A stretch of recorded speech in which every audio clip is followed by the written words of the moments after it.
Hello everyone, this is Mohammad Sadiq from Fathom academy. आज हम लोग 2 सितंबर को सेकेंड शिफ्ट में जो पेपर हुआ था उसका जेईई मेन का जो पेपर हुआ था उसका फिज़िक्स सेक्शन हम आपके साथ डिस्कस करेंगे। Let's begin. क्वेश्चन नंबर 1 हमें यहाँ दिया हुआ है। द फिगर शोज़, ये है फिगर और आपके स्क्रीन पे भी क्वेश्चन आ रहा है। The figure shows a region of length L with a uniform magnetic field of 0.3 tesla. सो ये रीजन है, इसमें मैग्नेटिक फील्ड हमें दे रखी है 0.3 Tesla in it, and a proton entering the region with a velocity 4 into 10 raised to the power 5 metre पर second. तो यहाँ पर एक proton 4 into 10 raised to the power 5 metre पर सेकेंड की स्पीड से इस फील्ड में एंटर कर रहा है, making an angle of 60 degree with the field. सो ये फील्ड है और उससे जो वेलोसिटी वेक्टर है वो 60 डिग्री एंगल बना रहा है। If the proton completes 10 revolutions by the time it crosses the region shown L is close to।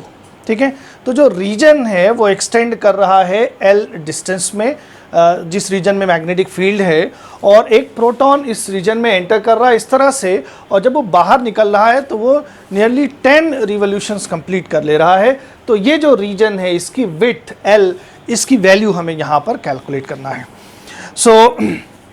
अब इसको हम कैसे कर सकते हैं? ये जो लेंथ हमें दे रखी है इसकी डायरेक्शन में जो वेलोसिटी का कंपोनेंट होगा ये इस तरह से हमें दिया हुआ है।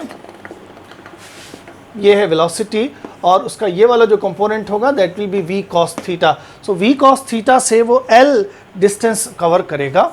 सो यहाँ पर हम डिस्टेंस इज इक्वल टू लिख सकते हैं speed L cos theta into time. Okay, so यहाँ से यहाँ तक 10 रिवोल्यूशंस हैं। दैट मीन्स जो टाइम होगा वो 10 टाइम पीरियड के इक्वल हो जाएगा। Okay, t is the time period, then ये हुआ total time to cross the region, और ये मैग्नेटिक फील्ड के अलॉन्ग वेलोसिटी का कंपोनेंट है। सो L की वैल्यू इस तरह से हो जाएगी। सो अब यहाँ पर हमें वैल्यूज पुट करना है। v is 4 into 10 raised to the power 5 and cos 60 is half and then 10 and t की वैल्यू होती है रिवोल्यूशन टाइम पीरियड जो होता है that is 2 pi m upon qb, ये होता है। Okay, so this is 2 pi m upon qb। Now इसको हम कैंसिल कर लें, ये हो गया 2 into 10 raised to the power 6 and then 2 pi and mass of the proton is 1.67 into 10 raised to the power minus 27 divided by charge on the proton is 1.6 into 10 raised to the power minus 19 and then magnetic field is 0.3 Tesla। okay, so इसको अगर हम calculate करें 1.6 and 1.67 इसको approximately हम cancel कर सकते हैं। And बाकी सारी वैल्यूज़ के साथ अगर हम कैलकुलेशन करें इसमें जो ऑप्शंस हैं दे आर 0.11, 0.44, 0.22, 0.88। सो पाई को अगर अप्रॉक्सीमेटली हम 3 से कैंसिल करें, दैट मीन्स इसको अगर हम 3 कर दें तो ये -20 हो जाएगा, एंड देन 3 पाई से अप्रॉक्सीमेटली कैंसिल हो जाएगा तो 2 into 2 4 आएगा। दैट मीन्स कि हमारा जो ऑप्शन है वो 0.44 मीटर ये होना चाहिए। ओके, फर्दर अगर आप इसकी डिटेल कैलकुलेशन करें तो ये आएगा 436.9 into 10 raised to the power -3 या फिर 0.444 हो जाएगा। ये इसको राउंड ऑफ कर ले हम इंटू ओके 0.44 मीटर। ओके, यही हो जाएगा। सो ये हमारा आंसर नंबर 3 ऑप्शन जो थर्ड है that is correct. Next question हमारा है the displacement time graph of a particle executing SHM is given in figure. तो ये एक डिस्प्लेसमेंट टाइम ग्राफ है, यहाँ पर ये डिस्प्लेसमेंट है और इधर टाइम है, एंड देन इस पर बेस्ड हमसे क्वेश्चंस पूछ रहे हैं which of the following statements is are true in for this motion. Okay, so पहला है the force is 0 at t is equal to 3t/4। Okay, so force का एक्सप्रेशन हम लिख सकते हैं F is equal to ma। ठीक, now acceleration जैसे vary करेगा वैसे ही फोर्स भी वेरी करेगा। एक्सेलरेशन का एक्सप्रेशन होता है ω² x। Okay, so t is equal to 3t/4। 3t/4 पर पार्टिकल जो है वो यहाँ पर है, उसका डिस्प्लेसमेंट 0 है, x की वैल्यू अगर 0 है तो इसका मतलब एक्सेलरेशन भी 0 है, एंड एक्सेलरेशन अगर जीरो है तो फोर्स भी जीरो है। ओके, सो पहला स्टेटमेंट ये ट्रू है, the force is zero at 3t/4 because displacement is zero. दूसरा है statement the acceleration is maximum at t is equal to capital T। Now again इस एक्सप्रेशन से हम देखें एक्सेलरेशन तब मैक्सिमम होगा जब डिस्प्लेसमेंट मैक्सिमम हो। ओके, सो ए मैक्स जो होगा that is minus omega square into maximum displacement is amplitude. Okay, so capital T पर उसका डिस्प्लेसमेंट जो है वो मैक्सिमम है, वो किसी एक्सट्रीमम पर है, तो दैट मीन्स कि एक्सेलरेशन क्या होगा T पर मैक्सिमम होगा। तो this statement is also correct according to the given graph. Next statement is the speed is maximum at t is equal to t/4। Now speed और डिस्प्लेसमेंट का जो relation होता है that is a square v is equal to omega under root a square minus x square, ये होता है। Okay, so the speed is maximum. ना maximum speed तब होगी जब ये ज़ीरो हो यहाँ पर, तो v मैक्स की वैल्यू हो जाएगी ओमेगा a, ये बाहर आ जाएगा। तो अब इसका मतलब कि जब x ज़ीरो है तब वेलोसिटी मैक्सिमम है, तो t is equal to capital T पर t is equal to t/4 पर, yes t is equal to t/4 पर पार्टिकल यहाँ पर है, उसका डिस्प्लेसमेंट जीरो है एंड देन स्पीड क्या होगी, मैक्सिमम होगी। So this statement is also correct. तो अभी तक के ए बी सी तीनों स्टेटमेंट्स जो है वो करेक्ट हैं।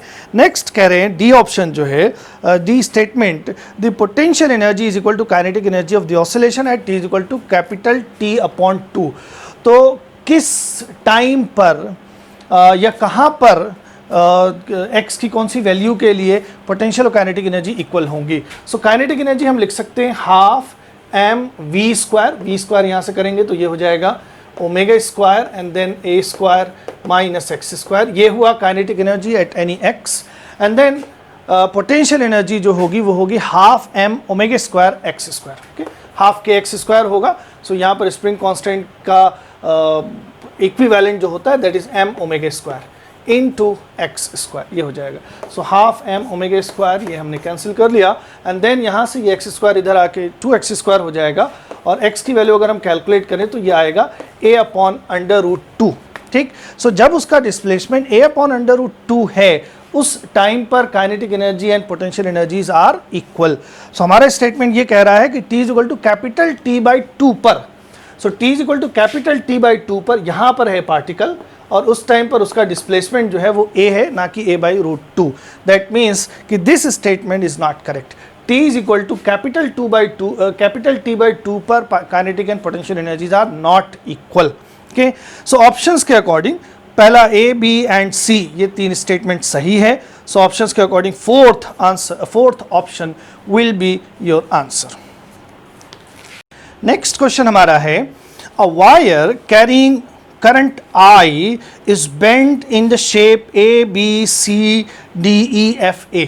okay? So इस तरह से ये एक शेप है A, B, C, D, E, F, A। okay? ये एक दो प्लेन्स हैं 90 डिग्री एंगल पर, तो दो फ्रेम्स इमेजिन कर सकते हैं। ये एक हाफ फ्रेम है, ये दूसरा हाफ फ्रेम है। तो एक फ्रेम है उसको बीच में से बेंड कर दिया गया है और दोनों पार्ट्स जो हैं वो 90 डिग्री एंगल पर हैं। तो इस तरह से ये है where rectangle ABCDA and ADEFA are perpendicular to each other। okay, so ये वाला जो पार्ट है वो XY प्लेन में है और ये वाला जो पार्ट है ये ZX प्लेन में है। so they are perpendicular। if the sides of the rectangles are of length A and B, तो दोनों तरफ जो रेक्टेंगल्स बन रहे हैं तो इसमें ये साइड A है और ये वाली साइड B है। then magnitude and direction of magnetic movement of the loop of the total loop क्या होगी। ओके, सो यहाँ पर हमें टोटल या नेट मैग्नेटिक मूवमेंट क्या होगा वो कैलकुलेट करना है। अब इसमें हम देखें, हम यहाँ पे क्या कर सकते हैं, ये जो बीच का सेगमेंट दिया हुआ है AD सेगमेंट, A से D या D से A में कोई करंट पास नहीं हो रही है, तो हम क्या कर सकते हैं, हम अपनी तरफ से एक वायर इमेजिन कर लें कि एक वायर जो है ये D से A को हम कनेक्ट कर दें, इस तरह से दो वायर से हम कनेक्ट कर दें। ओके, इस तरह से, और एक में करंट हम ले लें इस तरफ I और दूसरे में करंट ले लें इस तरफ I। Okay, so total current जो होगी वो ए से डी तक 0 हो जाएगी, जितनी आ रही है उतनी जा भी रही है। नाउ इससे क्या होगा कि एक ये हमारा एक रेक्टेंगुलर लूप बन जाएगा और दूसरा ये एक रेक्टेंगुलर लूप बन जाएगा। ओके, सो ए और डी को हम कनेक्ट कर देंगे दो साइड्स से एंड उसमें करंट ऑपोजिट करेंगे, तो यहाँ पे दो डिफरेंट या इंडिपेंडेंट लूप्स हमें मिल जाएंगे।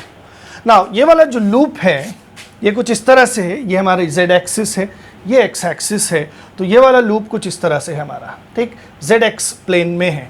नाउ यहाँ पर करंट जो है वो इस सेंस में है, तो करंट की सेंस में अगर हम फिंगर्स को कर्ल करें तो मैग्नेटिक मूवमेंट की जो डायरेक्शन आ रही है वो इस तरफ है, ये y एक्सिस की डायरेक्शन में है। दैट मीन्स कि ये वाला जो पार्ट है इसका मैग्नेटिक मूवमेंट y एक्सिस की डायरेक्शन में आएगा। लेट अस से इसका मैग्नेटिक मूवमेंट m1 है, तो m1 जो होगा वो y एक्सिस की डायरेक्शन में होगा, that is j cap. Similarly ये जो दूसरा पार्ट है इसका a b c d a, ये x y प्लेन में है इस तरह से, okay, this is x axis, this is y axis, इस प्लेन में है। और यहाँ पे जो करंट है वो x एक्सिस पर ऐसे बाहर आई एंड देन इधर गई एंड देन इधर गई and so on. Okay, so इस तरह से करंट है। सो करंट की सेंस में अगर हम फिंगर्स को कर्ल करेंगे तो थंब हमारा z एक्सिस की डायरेक्शन में आ रहा है। ओके, सो दूसरा पार्ट जो है इस लूप का, उसका मैग्नेटिक मूवमेंट मान लेते हैं कि m2 है, और m2 किस डायरेक्शन में होगा, m2 z एक्सिस की डायरेक्शन में है। सो m2 magnetic movement will be m2k and m1 is m1j। Now अब इसमें जो नेट मैग्नेटिक मूवमेंट होगा वो इन दोनों का वेक्टर सम हो जाएगा। सो हम यहाँ पे लिख सकते हैं m net will be m1 j cap plus m2 k cap, ये हो जाएगा। नाउ m1 की वैल्यू क्या हो जाएगी, magnetic movement is current into area. So ये करंट है इसमें I, और एरिया जो हो जाएगा वो हो जाएगा A इंटू बी। सो ये हो गया I into A B J cap plus m2 में भी साइड्स A एंड B है, करंट I है, तो वहाँ पर भी ये हो जाएगा I A B and K cap. Okay, इस तरह से हो गया। एंड यहाँ पर हम I ए बी इसको कॉमन कर लें तो ब्रैकेट में हमारे पास बचेगा J cross K। Okay, so यहाँ पर जो मैग्नीट्यूड हो जाएगा, तो ये तो हमने अलग कर लिया है, इसका मैग्नीट्यूड हो जाएगा 1/√2। Sorry, this will be √2, not 1/√, this will be √2। So magnitude की अगर हम बात करें, सो मैग्नीट्यूड आ जाएगा √2 I A B। Okay, and direction की बात करें, मैग्नीट्यूड और डायरेक्शन क्वेश्चन में अलग अलग दिया हुआ है, तो ये तो हो गया मैग्नीट्यूड नेट मूवमेंट का, और डायरेक्शन जो होगी वो इस वेक्टर की डायरेक्शन में यूनिट वेक्टर होगा। सो इसकी डायरेक्शन में यूनिट वेक्टर क्या होगा, वेक्टर, और उसको मैग्नीट्यूड से हम डिवाइड कर दें। सो ये हो गया j cap plus k cap divided by √2। Okay, so इतना मैग्नीट्यूड है और ये डायरेक्शन हो जाएगी। So this is the value along this vector. So options इस तरह से दिए हुए हैं, उसके according option number 1 is correct. Next question हमारा है, a potentiometer wire PQ of 1 metre length is connected to a standard cell E1। So इस तरह से ये PQ पोटेंशियोमीटर वायर है, ये हमारा प्राइमरी सेल है, उससे कनेक्टेड है। Another cell E2 of EMF 1.02 volt. So इसका EMF जो है ये 1.02 वोल्ट है, इस तरह से दिया हुआ है। इस connected with resistance small r and switch S। तो इसको हमने एक रेजिस्टेंस और स्विच से इस तरह से कनेक्ट कर रखा है। As shown, with switch S open, the null point is obtained at a distance of 49 cm from Q. So ये हमें null point मिला से J, और Q से ये डिस्टेंस 49 सेंटीमीटर है। ओके, इस तरह से null point मिला जब switch S open है। The potential gradient in the potentiometer wire is, okay, so यहाँ पर हमने ये switch open कर रखा है, तो जो इस बैटरी के अक्रॉस वोल्टेज होगा, इस ये नल पॉइंट है, सो इन दोनों पॉइंट्स का पोटेंशियल सेम होगा, इधर से इधर करंट नहीं पास होगी, ये दोनों पॉइंट्स भी सेम पोटेंशियल पर है, तो जो सेकेंडरी सेल लगा हुआ है इससे कोई करंट ड्रॉ नहीं होगी। जब बैलेंसिंग पॉइंट होता है तो उस पर सेकेंडरी से कोई करंट ड्रॉ नहीं होती है। दैट मीन्स कि बैटरी के अक्रॉस जो वोल्टेज इस पर बैलेंस हो रहा है वो एक्चुअली उसके EMF के बराबर होगा। ओके एंड इधर से ये लेंथ 49 सेंटीमीटर है, तो इस तरफ से P से जो लेंथ होगी वो हो जाएगी 51 centimetre. This length will be 51 centimetre, this part. Okay so ये वाला जो वोल्टेज बैलेंस हो रहा है वो इस लेंथ पे बैलेंस हो रहा है, ना कि इस लेंथ पे बैलेंस हो रहा है. ओके इसके पैरेलल में ये PJ सेक्शन कनेक्टेड है, सो इन दोनों के अक्रॉस वोल्टेज सेम होगा. तो 51 सेंटीमीटर लेंथ पर 1.02 वोल्ट ड्रॉप हो रहा है. तो उस तरह से अगर पोटेंशियल ग्रेडियंट हम कैलकुलेट करें, so voltage upon length 1.02 volt drop हो रहा है 51 सेंटीमीटर लेंथ पर. ओके एंड इसको अगर हम कैलकुलेट करें, सो -2 फैक्टर अगर हम लगा दें तो ये हो जाएगा 102 upon 51 into 10 to the power -2. So this is 2 into 10 to the power -2 और ये हो जाएगा फाइनली 0.02 वोल्ट पर सेंटीमीटर. ये हुआ हमारा final answer. So option first is correct. Next question हमारा है, a heat engine is involved with exchange of heat of 1915 joule minus 40 joule plus 125 joule and q joule during one cycle achieving an efficiency of 50%. The value of q is.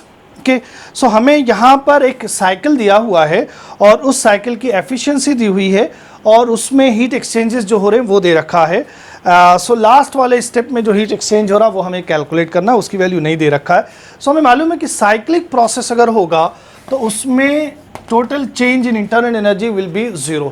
Then from first law of thermodynamics delta Q net जो होगा वो work done के बराबर हो जाएगा. Total work done in the cycle will be equal to net heat exchange in the cycle. Okay then efficiency is equal to होता है किसी भी प्रोसेस की एफिशिएंसी जो होती है that is work done divided by heat supplied. कितनी heat supply की गई है and work done divided by कितनी हीट सप्लाई की गई है. सो यहाँ पर अब वर्क डन जो है वो टोटल हीट एक्सचेंज हो जाएगा. एफिशिएंसी हमें दे रखी है 50%, that means 1/2. Net heat exchange क्या हो जाएगा 1915 joule plus and then minus 40 joule and then plus 125 joule and then Q दिया हुआ है. So नेक्स्ट स्टेप में अब हम लॉजिकली ये ले सकते हैं कि नेक्स्ट स्टेप में हीट एक्सचेंज जो है वो नेगेटिव है या फिर इसको हम चेक कर सकते हैं एक बार पॉजिटिव एक बार नेगेटिव लेकर. सो हम यहाँ पर नेगेटिव ही लेकर चल रहे हैं, मोस्ट प्रॉब्ली नेगेटिव होना चाहिए. सो this is total heat exchange net divided by heat supply. तो इसमें से जो पॉजिटिव वैल्यूज हैं वो है heat supplied in the process. Okay, so heat supplied will be equal to 1915 plus 125, that will be 2040. ये हो जाएगा. नाउ यहाँ से अगर हम Q की वैल्यू कैलकुलेट करें सो ये इधर आ जाएगा 2040 and then 1915 plus 125 is again 2040 into 2. So 2 times 2040 and then minus 2 into 40 80 and then minus 2Q ये हो जाएगा. ओके सो इस 2Q को हम लेफ्ट साइड में लेकर आ जाए. So 2Q is equal to 2 times 2040 minus 1 times 2040 is 2040 minus 80. Okay so ये आ जाएगा 1960. 2Q is equal to 1960. So Q is equal to Q is equal to 980 joule. ये आ गया और ये हमें ऑप्शन में दिया हुआ है. एंड अगर हम Q को पॉजिटिव वैल्यू लेंगे दैट मीन्स वो हीट सप्लाई में काउंट किया जाएगा. सो यहाँ पर हम पॉजिटिव रखेंगे और फिर हम नीचे भी हीट सप्लाई में भी उसको हम काउंट करेंगे. सो 2040 प्लस Q रखेंगे. उस तरह से अगर हम कैलकुलेट करें सो जो वैल्यूज़ आ रही हैं वो ऑप्शन में नहीं है. Okay so that means Q जो है वो हीट रिजेक्टेड है और उसकी वैल्यू 980 जूल है. सो ऑप्शंस के according answer number 3 is correct. Question हमारा है in a Young's double slit experiment 16 fringes are observed in a certain segment of the screen when light of wavelength 700 nanometer is used. If the wavelength of light is changed to 400 nanometer, the number of fringes observed in the same segment of the screen would be. ठीक, सो हमें screen का एक certain segment एक certain portion दिया हुआ है, that means एक certain length हमें दे रखी है, उस सर्टेन लेंथ में कितनी फ्रिंजेस बन रही हैं ये हमें देखना है. ओके। सो से हमें y सेगमेंट है, ये y सेगमेंट स्क्रीन का दे रखा है और इसमें कितनी फ्रिंजेस बन रही हैं अगर वो हमें कैलकुलेट करना है। सो नंबर ऑफ फ्रिंजेस क्या हो जाएंगी, टोटल ये length divided by fringe width, एक फ्रिंज की विड्थ डिवाइडेड बाय जो हमारा पूरा एरिया इल्यूमिनेटेड एरिया है, ये आ जाएगा नंबर ऑफ फ्रिंजेस। सो यहाँ से y इज इक्वल टू अगर हम लिखें सो ये हो जाएगा n into fringe width, okay. And fringe width हम कैसे लिखते हैं, lambda capital D upon small d, okay. ना यहाँ पर ये जो सेगमेंट है स्क्रीन पर जो पोर्शन है वो हमें फिक्स कर रखा है और यहाँ पर नंबर ऑफ फ्रिंजेस चेंज होंगे और हम क्या चेंज कर रहे हैं, जो लाइट की वेवलेंथ चेंज कर रहे हैं। बाकी सेटअप में small d capital D change नहीं हो रहा है। तो हम क्या लिख सकते हैं यहाँ पर कि since this y is constant, so यहाँ पर हम देखें अगर सो n लैम्डा अगर हम लिखें सिर्फ तो n लैम्डा क्या हो जाएगा, y small d upon capital D। तो ये क्वेश्चन में ये सारी चीज़ें कांस्टेंट है, that means n lambda has to be constant and for two different wavelengths it will be n1 lambda 1 is equal to n2 lambda 2, okay. और पहले हमें 16 फ्रिंजेस मिल रही हैं और उस टाइम जो वेवलेंथ है लाइट की दैट इज 700 नैनोमीटर। बाद में कितनी फ्रिंजेस मिलेंगी नंबर ये कैलकुलेट करना और वेवलेंथ ये 400 नैनोमीटर है, ओके। सो यहाँ से अगर हम n2 कैलकुलेट करें तो 4 4 16, 4 इंटू 7 इज 28, ओके। तो सेम सेगमेंट जो स्क्रीन का है उसमें 28 फ्रिंजेस हमें मिलेंगी। So option first is correct. Next question हमारा है, in a hydrogen atom the electron makes a transition from n+1th level to nth level. If n is a very big value, if n is much greater than 1, the frequency of radiation emitted is proportional to, ठीक। सो यहाँ पर हमारा जो transition हो रहा है वो n+1 से n पर हो रहा है, ओके। ये हमारा इनिशियल लेवल है और ये फाइनल लेवल है, ठीक। देन जो हमारा स्पेक्ट्रम का फॉर्मूला होता है उसके अकॉर्डिंग 1/लैम्डा is equal to r into 1/n final square minus n initial square. इस तरह से हम यूज़ करते जो डिफरेंट स्पेक्ट्रल सीरीज होती हैं उसके लिए। Now c is equal to nu lambda, light के लिए c is equal to nu lambda होता है। So lambda is equal to हो जाएगा lambda will be equal to c upon nu and then lambda 1/lambda will be equal to nu upon c. This is equal to r and जो final level है that is n, finally वो n पर पहुंच रहा है। so this will be 1/n square minus initially n+1 पर है, so this is 1/n+1 whole square, इस तरह से हो जाएगा। So nu is equal to R C and then यहाँ पर हम कैसे कैलकुलेशन कर सकते हैं, यहाँ से और यहाँ से दोनों जगह से हम n स्क्वायर कॉमन कर सकते हैं। सो ये हमने n स्क्वायर बाहर कर लिया। देन हमारे पास यहाँ पर बचेगा 1 माइनस 1/, यहाँ से हमने n बाहर ले लिया है तो यहाँ पे बचेगा 1 प्लस 1/n एंड देन इसका होल स्क्वायर, ओके। इस तरह से हो जाएगा। So nu is equal to R C upon n square and then bracket में 1 माइनस, नाउ इसको हम न्यूमरेटर में ले जाएं तो ये पावर -2 हो जाएगी। So 1 plus 1/n to the power -2, ठीक। Now since n is much greater than 1, 1/n will be much less than 1। So यहाँ पर बाइनोमियल एक्सपेंशन हम यूज़ कर सकते हैं जिसमें अप्रॉक्सीमेशन करने के लिए इस पावर को हम ला के यहाँ पर मल्टीप्लाई कर देते हैं। So nu will be equal to R C upon n square and then 1 minus, अब इसको हम यहाँ पे ले लें और इसको मल्टीप्लाई कर लें। सो ये हो जाएगा -1 एंड देन ये -2 यहाँ पे मल्टीप्लाई होगा और इसको भी माइनस यहाँ पे मल्टीप्लाई कर रहे हैं तो ये हो गया +2 अपॉन n, ये हो जाएगा 1 ये हमारा कैंसिल हो गया and then finally this is 2rc upon n cube. So proportionality की जहाँ तक बात है प्रोपोर्शनल टू ही पूछा है। सो फ्रीक्वेंसी जो प्रोपोर्शनल है that is n1/n cube, okay. So nu is proportional to 1/n cube, option 2 is correct. Next question हमारा है, in the following digital circuit what will be the output at Z when the input A B. तो यहाँ पर हमें ए B का, ये है हमारा इनपुट ए एंड बी और ये डिफरेंट गेट्स लगे हुए हैं। सो वहाँ से Z क्या होगा वो हमें बताना है। अब यहाँ पर ए बी का जो सीक्वेंस है वो हमें दिया हुआ है 1 0। सो ए बी का sequence 1 0 and then 0 0 and then 1 1 and then 0 1। इस तरह से ये ए बी का सीक्वेंस है एंड देन Z की वैल्यूज़ क्या क्या होंगी इस इनपुट पर, ये हमें कैलकुलेट करना है। ओके, सो हम देख लेते हैं कि इन बिटवीन क्या क्या हो रहा है। A 1 है और B 0 है। A हमने 1 लिया है, यहाँ पर 1 आएगा और B 0 है। ओके, तो B 0 यहाँ पर भी आ जाएगा। A 1 है और B 0 है, तो 0 1 इस पर लगा और A 1 है तो ये 1 हुआ और ये 0 हुआ।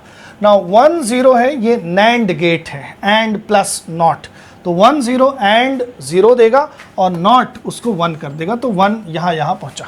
ठीक, एंड देन यहाँ पे ये 0 1 है and this is OR gate simply. Now 1 0 पे OR गेट आउटपुट 1 देगा, तो 1 यहाँ पर पहुँचा। अब ये AND गेट है, 1 1 पर ये 1 आउटपुट देगा, तो 1 यहाँ पहुँचा। ओके, एंड देन ये NOR है, और प्लस नॉट, 1 1 से हमें आउटपुट 1 मिलेगा एंड देन ये नॉट उसको उल्टा कर देगा, तो Z की जो वैल्यू आएगी that will be 0। Okay, so okay, Z की वैल्यू 0 आएगी और C D E जो बीच में हमने पॉइंट्स लिए हैं, तो C की वैल्यू जो आ रही है वो 1 है, D की वैल्यू भी 1 है और E की वैल्यू ये भी 1 है। ओके, इस तरह से है, हम इसको ना भी बनाएं तब भी हम इसको कर सकते हैं रफली। ओके, एंड देन हमें 0 0 दोनों पर अप्लाई करना है, तो ये भी 0 है और यहाँ पर ये भी 0 है। ओके, दोनों 0 0 है, तो 0 0 यहाँ से हमें 0 मिलेगा, लेकिन नॉट उसको 1 कर देगा, तो 1 यहाँ पर पहुँचा और यहाँ पर भी पहुँचा, तो ये ऐसे ही रहेगा।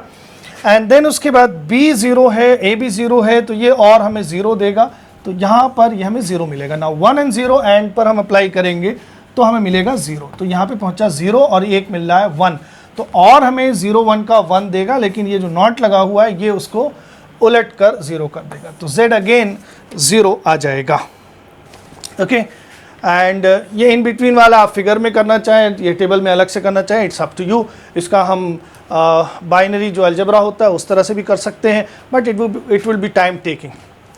नेक्स्ट इनपुट हमारा है 1 1, सो दोनों जगह हर जगह ये 1 1 पहुँचेगा, यहाँ पर भी 1 1 है, यहाँ पर भी 1 1 है। ना 1 1 एंड 1 देगा, लेकिन ये उसको उल्टा कर देगा, तो यहाँ पे पहुँचेगा 0 और फिर यहाँ पर भी 0 पहुँचेगा।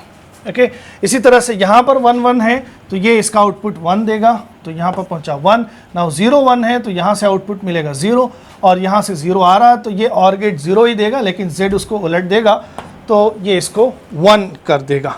Okay, and then last sequence हमारा है 0 1, A इज़ 0, तो A 0 है, तो ये हुआ 0 और A के साथ ये कनेक्टेड है, तो ये भी हुआ 0 और B हमारा 1 है, सो B यहाँ पर 1 होगा और यहाँ पर भी 1 होगा। नाउ 0 1 एंड हमें 0 देगा, नॉट उसको 1 कर देगा, तो 1 यहाँ पर पहुँचा और फिर यहाँ पर भी 1 पहुँचेगा। उसके बाद यहाँ पर ये 0 1 लग रहा है और पर, तो और इसका 1 दे देगा, 1 यहाँ पर पहुँचेगा, 1 1 एंड आउटपुट में 1 देगा, सो दिस इज़ 1। ना 1 1 और पर 1 आउटपुट होगा और नॉट उसको उल्टा कर देगा, तो ये हो जाएगा 0।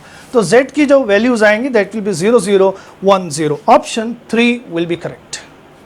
नेक्स्ट क्वेश्चन हमारा है, if momentum P, area A and time T are taken to be fundamental quantities, then the dimensional formula for energy is। Okay, so इस तरह का क्वेश्चन मॉर्निंग शिफ्ट में जो एग्ज़ाम हुआ था उसमें भी आया था। तो यहाँ पर मोमेंटम, एरिया और टाइम, इसको हमें फंडामेंटल लेना है और एनर्जी को एक्सप्रेस करना है इनके टर्म्स में। तो हम ये ले सकते हैं कि एनर्जी का जो डायमेंशनल फार्मूला होगा, मोमेंटम से P to the power A and then area capital A to the power B and time to the power C, इस तरह से हम लिख सकते हैं। एंड अब जो SI सिस्टम में डायमेंशनल फार्मूला होता है वो हम लिखते हैं दोनों तरफ। So energy is ml square T minus 2, ये हो जाएगा, और इस तरफ मोमेंटम है ये ml T माइनस 1 हो जाएगा, whole power A। Area is simply L square whole to the power B and time is simply t raised to the power c. Now powers अगर हम collect करें, so m raised to the power a only and l raised to the power a plus 2b, a plus 2b, and then t raised to the power minus a plus c, minus a plus c. Now अगर हम dimensions compare करें, so a is equal to 1, ये हमें मिल गया directly, a is equal to 1 and a plus 2b, a plus 2b, this is a plus 2b is equal to 2. ये हो गया. Now a की वैल्यू हमने 1 यहाँ पे कैलकुलेट की है, सो ये हम 1 अगर पुट करेंगे इधर तो 2 उधर जाके माइनस हो जाएगा, 2 minus 1 is 1 and then b will be equal to 1 upon 2. Okay, so b की वैल्यू आ गई half and then a minus c minus a plus c ये है. इसको अगर हम कंपेयर करें तो इसकी वैल्यू आएगी -2. अगेन ए की वैल्यू 1 हम रखेंगे तो -1 ये है, इधर आके +1 हो जाएगा. -2 + 1 इज +1. ओके, सो सी की वैल्यू आ गई 1. एंड देन इस तरह से हम एनर्जी का डायमेंशनल फॉर्मूला अगर हम लिखेंगे, so that will be momentum raise to the power A की वैल्यू हमने निकाली है 1, so simply P area raise to the power B की वैल्यू हमने निकाली है half and T raise to the power C, और सी की वैल्यू निकाली हमने 1. ओके, सो ये हो जाएगा p a raise to the power half and T raise to the power 1. And then options के according option number 2 is correct.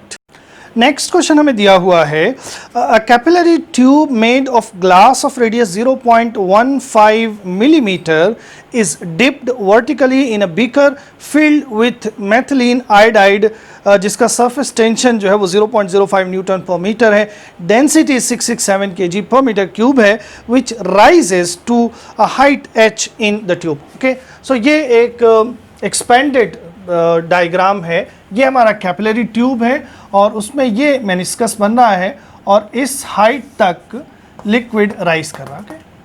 ये capillary tube है, जूम करके बनाया हुआ डायग्राम है और इसमें लिक्विड स्मॉल h हाइट तक राइज कर रहा है.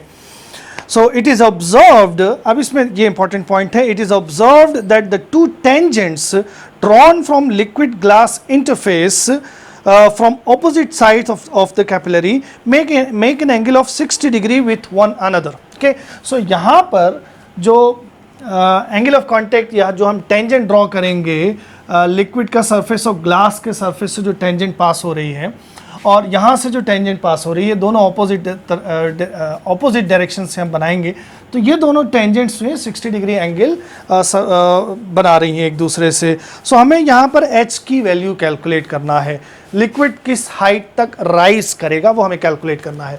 तो यहाँ पर हमने टेंजेंट ड्रॉ किया, यहाँ पे टेंजेंट ड्रॉ किया, सिमेट्रिकल है, ये एंगल 60 डिग्री है तो ये वाला एंगल हो जाएगा 30 डिग्री एंड देन जो एंगल ऑफ कांटेक्ट यहाँ पर आएगा दैट इज ऑल्सो 30 डिग्री, ये हो जाएगा. ओके, सो हमें इस तरह से ये जो एंगल दिया हुआ वहाँ से हमने एंगल ऑफ कांटेक्ट निकाल लिया. देन अब ये straight forward formula based question हो गया. कैपिलरी राइज जो होता है h is equal to that is 2t cos theta upon rho g r, ये होती है value. This is surface tension, angle of contact, density, gravitational acceleration and radius. This is important, radius of the tube. ये formula radius of the meniscus के term में भी होता है but इस तरह से लिखेंगे तो ये आएगा radius of the tube. Okay, so अब यहाँ पर स्ट्रेट फॉरवर्ड है, इसमें हमें सारी वैल्यूज पुट करनी है. सरफेस टेंशन हमें दिया हुआ है 0.05 and cos 30 is equal to √3 upon 2 and then rho is 667. g की वैल्यू हम यहाँ पर 10 ले लें, क्वेश्चन में दिया हुआ है, और radius of the tube is 0.15 millimeter. Okay, so this is 0.15 into 10 raised to the power -3 ये हो जाएगा. Okay, so √3 upon 2 इसको यहाँ कर लेते हैं. अब ये थोड़ी सी कैलकुलेशन है यहाँ पर, इसको अगर आप कैलकुलेट करें सो जो आंसर आ रहा है that is 0.087 metre. Okay, so options के according option number 3 will be correct. Okay, next question हमें दिया हुआ है the height at which the weight of a body will be the same as that at the same depth h.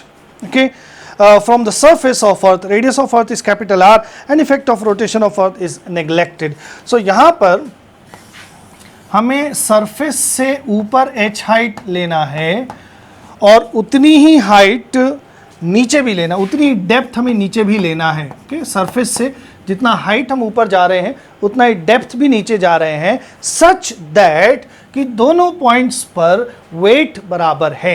Okay, अब wait बराबर होगा तभी जब gravitational acceleration उन दोनों पॉइंट्स पर सेम होगा. सो यहाँ पर ग्रेविटेशनल एक्सेलरेशन अगर g1 है और यहाँ पर g2 है, सो दोनों इक्वल हैं. g1 is equal to g2. Okay, ये हो जाएगा. नाउ हाइट पर जो जनरल फॉर्मूला होता है, हाइट पर gravitational acceleration is gm upon r plus h whole square, ये हो जाएगा. एंड डेप्थ के लिए जो फॉर्मूला होता है वो किसी भी डेप्थ के लिए वैलिड होता है, तो उसके लिए हम डायरेक्टली लिख सकते हैं small g 1 minus d upon r हम लिखते हैं, तो d को यहाँ पर हमें h लेना है, तो this is h upon r, ये हो जाएगा. ओके, ना यहाँ से हम r अगर हम बाहर लें तो ये हो जाएगा gm upon r square and then हमारे पास बचेगा 1 plus h over r whole square is equal to g into 1 minus h upon r, ये हो जाएगा. Now gm upon r square is nothing but small g. Okay, ये surface पर gravitational acceleration है, तो दोनों तरफ से ये कैंसिल हो गया. एंड देन हमारे पास क्या बचा, 1 minus h upon r into 1 plus h upon r whole square is equal to, यहाँ पे बचा 1. ओके, नाउ अब इसको हमें कैलकुलेट करना है. हम एक काम कर सकते हैं, या तो इसको हम एक्सपेंड करें फिर इससे मल्टीप्लाई करें, या इसमें से एक 1 प्लस एच अपॉन आर इसको इसके साथ मल्टीप्लाई कर लें. तो 1 minus h upon r and 1 plus h upon r will be 1 minus h square upon r square, इस तरह से हो जाएगा. एंड देन एक बच जाएगा हमारे पास 1 plus h over r, this is equal to 1. ना अब इसको हम मल्टीप्लाई करें अगर, सो 1 plus h over r and then minus h square over r square and then again minus h cube upon r cube, ये आ जाएगा minus h cube upon r cube is equal to 1. so 1 दोनों side से हमने cancel कर लिया. And then हम यहाँ पर h over r इसको अगर हम कॉमन कर लें तो हमारे पास इक्वेशन बचेगा 1 minus h upon r and then minus h square upon r square, that will be equal to 0.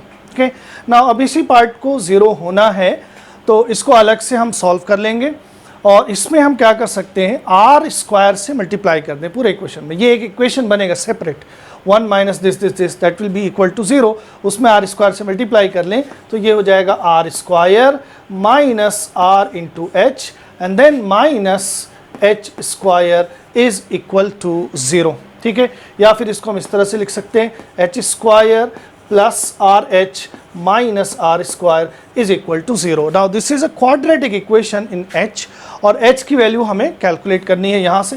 So formula लगा लेते हैं, h is equal to minus b plus minus under root b square minus 4ac upon 2a. So minus b करेंगे तो ये हो जाएगा minus r plus minus under root b square, so r square minus 4a which is 1 and c minus r square है तो ये plus r square हो जाएगा यहाँ पर upon 2a, a is just 1. Okay, so minus, अब यहाँ पर भी माइनस लेंगे तो h की वैल्यू नेगेटिव आ जाएगी, हमें पॉजिटिव वैल्यू चाहिए. ओके, सो हम यहाँ पे पॉजिटिव ले लेंगे, minus r plus r square ये बाहर आके r हो गया, अंडर रूट में बचेगा 1 plus 4 that is 5 upon root 2. Okay, so options के अकॉर्डिंग हम लिख सकते हैं under root 5 r minus r upon 2, ये आ जाएगी h की वैल्यू. ओके, सो इस हाइट पर ग्रेविटेशनल एक्सेलरेशन इस इतनी हाइट या इतनी डेप्थ दोनों पर ग्रेविटेशनल एक्सेलरेशन की वैल्यू सेम होगी. So option 1 is correct. Next question हमारा है, an ideal gas in a closed container is slowly heated as its temperature rises, which of the following statements are true? ठीक, तो इसमें gas का temperature हम बढ़ा रहे हैं, तो उस केस में मीन फ्री पाथ और एवरेज कोलिजन टाइम जो है उस पर क्या फ़र्क पड़ेगा, इसके लिए 4 स्टेटमेंट्स दिए हुए हैं. सो पहले हम देख लेते हैं कि मीन फ्री पाथ और जो एवरेज कोलिजन टाइम है वो रिलेटेड कैसे होगा इस सिचुएशन से. सो मीन फ्री पाथ जो वैल्यू होती है that is 1/√2 pi n d square, ये होती है वैल्यू मीन फ्री पाथ की. ओके, सो यहाँ पर n जो है that is number density of the gaseous particles. Okay, और d जो है वो मॉलिक्यूल्स का मॉलिक्यूल या आइटम्स जो भी हैं उसका डायामीटर होता है. ओके, सो ये जो n है this is number density. Now number density कैसे लिख सकते हैं, कंटेनर में अगर n मॉलिक्यूल्स या आइटम्स हैं और कंटेनर का वॉल्यूम v है, so this is number density. Now small l की वैल्यू को इससे रिप्लेस करेंगे, so mean free path will be equal to 1/√2 pi n upon v, तो v ये ऊपर पहुंच गया, अपॉन √2 पाई कैपिटल N इंटू डी स्क्वायर, ये हो जाएगा. हमें एक दिया हुआ है क्वेश्चन में कि द कंटेनर इज क्लोज्ड. अगर कंटेनर क्लोज्ड है फिर उसका हम टेम्परेचर बढ़ाएं तो वॉल्यूम कांस्टेंट रहना है, एंड सिंस गैस जो है वो उसी में कंटेन्ड है तो total number of gaseous particles वो भी सेम होगा और डायमीटर नहीं चेंज होने का है, बाकी सारे फैक्ट कांस्टेंट्स हैं. So for in a closed container when volume is constant mean free path is going to be constant. Okay, so closed container के केस में, क्लोज्ड कंटेनर के केस में v अपॉन n जो होगा this is constant. Okay, that means mean free path is going to be constant.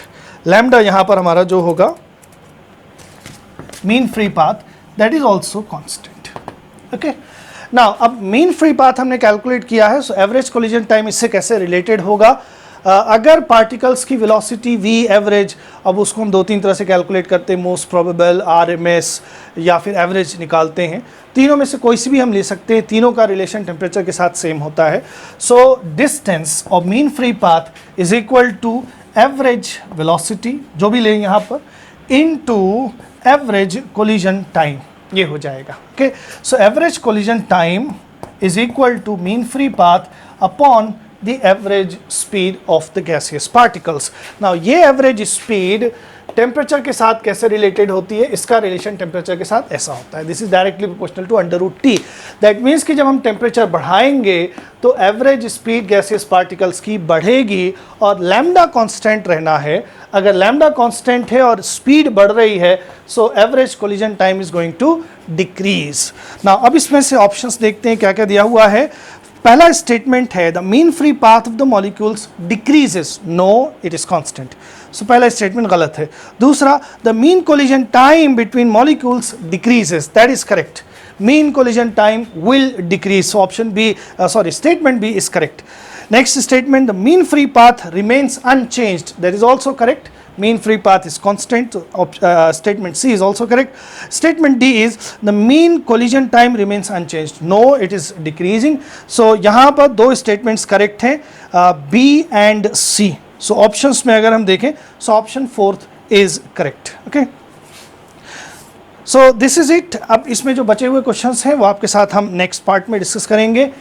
And thank you very much for being with me.